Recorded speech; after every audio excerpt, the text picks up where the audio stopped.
დარწმუნებული ხარ და გჯერა იმის, რასაც აკეთებ, აუცილებლად მიაღწევ. 23 წლის მეგი დიასამიძეს, რომელსაც 5 წლამდე პატიმრობა ემუქრება, ბრალს ოფიციალურად ხვალ წაუყენებენ. ის წინასწარი დაკავების იზოლატორში რჩება იქამდე, ვიდრე უახლეს საათებში პროკურატურა და სასამართლო აღკვეთი ღონისძიების საკითხს გადაწყვეტს. მოითხოვს თუ არა საგამოძიებო უწყება წინასწარ პატიმრობას, ჯერ უცნობია. სისხლის სამართლის დანაშაულს არც ბრალდებული აღიარებს და ბრალი აბსურდულია მისი ადვოკატისთვისაც. არავინ მასთან არ ყოფილა, არავითარი მტკიცებული ან დოკუმენტი ან ბრალი მისთვის არ გადაუციათ ამ ეტაპამდე. ერთ-ერთი გავარკვიეთ ის, რომ ჩვენ საუბრობთ იმაზე, რომ მას ხელბორტკილების ხანგრძლივი ტარებისგან ჰქონდა კვალი მაჯებზე, თუმცა დღეს გაგვიჩნდა ეჭვი იმასთან დაკავშირებით, რომ შესაძლებელია ეს მისი სამედიცინო შემოწმების აქტში არ იყოს დაფიქსირებული. ამ მიზნით ჩვენ დღეს გამოვითხოვეთ სამედიცინო დოკუმენტაციას.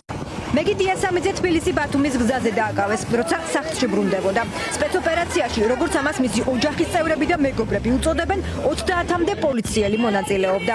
მიკროავტობუსი ლანჩხუთში გააჩერეს, ხელბორტკილებიც იქვე დაადეს და თბილისში წაიყვანეს. 9 საათის განმავლობაში მის შესახებ ოჯახის წევრებმა არაფერი იცოდნენ.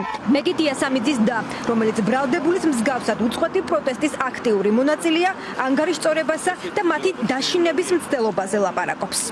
პირველ რაც გააკეთეს, წაართვეს ტელეფონი და გადმოსვეს მანქანიდან და საქმე იმაშია, რომ ძალიან ბევრი პოლიციელი, ალბათ 30-მდე პოლიციელი ან შეიძლება მეტიც და ალბათ 10-მდე მანქანა იყო ამ სპეცოპერაციისთვის.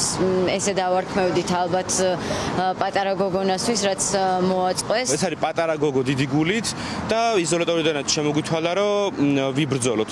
და მეგი იმაზე უფრო გაბრაზდება ახლა, რომ ჩვენ ამის შეგვეშინდეს და ამის გამო გავჩერდეთ. შესაბამისად, მეგისგან ერთ-ერთი მესიჯი, რაც შემიძლია გადმოგცეთ, არის რომ არ შეგვეშინდეს და ბრძოლა გავაგრძელოთ.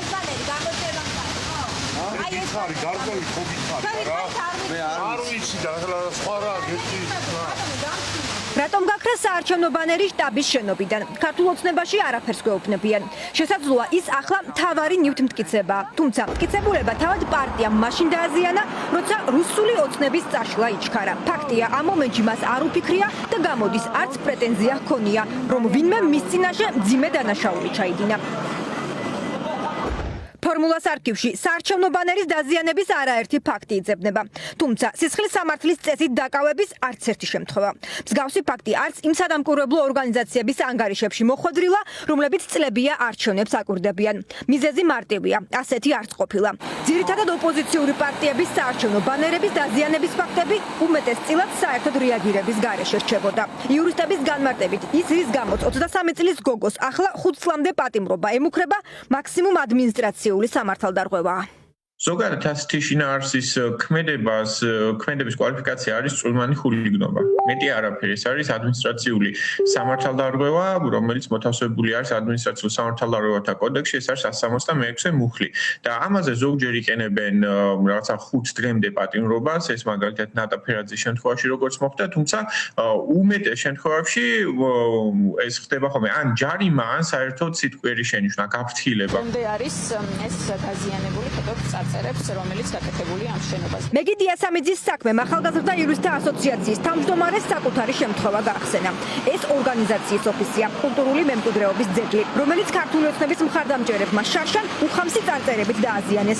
არაერთი მიმართვის მიუხედავად რეაგირება არავის ჰქონია. ქართული ოცნებისა და საგამოძიებო უწყებებისთვის კახაკალაძის საარჩევნო პლაკატი გაცილებით ფასეული აღმოჩნდა.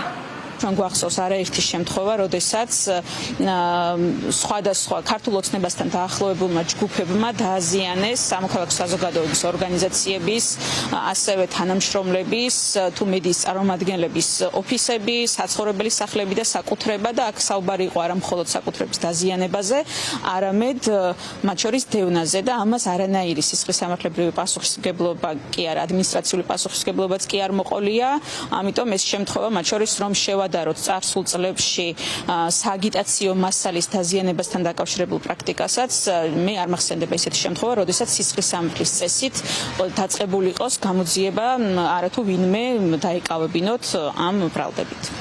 ქართული ოცნების პრემიერმაც კი, რომელსაც არაერთი არჩევნები აქვს გავლილი, მეგი დიასამიძის საქმის მსგავსი შემთხვევა დღეს ვერ გაიხსენა. თუმცა იურისტი კობახიძე კანონთან და სამართალთან შეუსაბამოს ვერაფერს ხედავს. ესეთი საქმე რაიმე პრეცედენტი გახსენდებათ, ვინმე ციხეში რომ ჩაესვათ.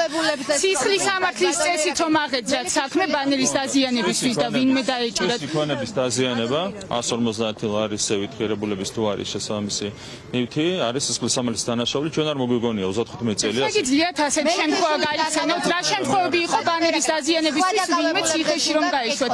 არ ყოფილა ასეთი საქმე, მაგაშია ბატონო ირაკლი. და თან ის ბანერები უკანონოდ იყო გაკრული, როგორც აღმოჩნდა. უკანონოდ ყოლია. ქართული ოცნების ლიდერები პრობლემას ვერც იმაში ხედავენ, რომ პროკურატურა კახა კალაძის ბანერზე წარწერის დატოვებას უფრო მძიმე დანაშაულად მიიჩნევს, ვიდრე ადამიანებზე თავდასხმას და ძალადობას. მაშინ როცა 23 წლის მეგი დიასამიძეს სხვისი ნივთის დაზიანების მუხლის მიხედვით 5 წლამდე პატიმრობა ემუქრება, აქციის მონაწილე ქალებზე ძალადობის გამო გუშინ დაპატიმრებულ ოცნების 2 აქტივისტს 2 წლამდე თავისუფლების აღკვეთა.